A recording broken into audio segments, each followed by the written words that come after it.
Hello everyone, welcome back to the another beginner friendly guitar lesson. आज हामी स्केलको विषयमा कुरा गर्दैछौँ। यदि तपाईँहरूले आजसम्म स्केललाई ट्राई गर्नुभएको छैन भनेदेखि अब ट्राई गर्ने बेला भइसक्यो र तपाईँहरूलाई स्केलको विषयमा केही पनि ज्ञानै छैन भनेदेखि दुईवटा कुरा चाहिँ तपाईँहरूले थाहा पाइराख्नु होला।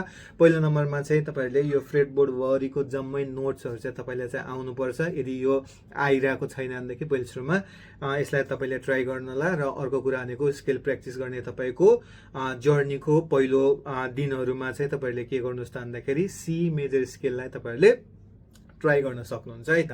किनकि भन्दाखेरि सी मेजरमा चाहिँ नो सार्प्स एन्ड नो फ्ल्याट्स है। अब तपाईँले डीको चाहिँ ट्राई गर्नुभयो, ए मेजरको ट्राई गर्नुभयो होइन, जीको चाहिँ ट्राई गर्नुभयो भनेदेखि चाहिँ त्यहाँ चाहिँ सार्पहरू चाहिँ लाग्दै हुन्छ। तर सी मेजरमा ट्राई गर्नुहुन्छ भनेदेखि चाहिँ फ्रम सी टु सी तपाईँहरूले प्लेनली तपाईँहरूले चाहिँ जान सक्नुहुन्छ। फ्रेटबोर्डमा तपाईँहरूलाई नोटहरू थाहा भएछ भनेदेखि जहाँबाट जाँदाखेरि पनि हुन्छ CDEFGABC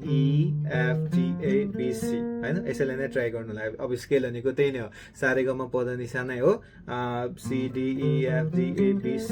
अब अरू फ्रेटहरूमा पनि ट्राई गर्नु होला, CDEFGABC होइन। अब कता कता भेट्नुहुन्छ तपाईँहरूले CDEFGABC, यसरी चाहिँ तपाईँहरू चाहिँ के गर्नु होला त भन्दाखेरि ट्राई गर्नु होला and you are good to go.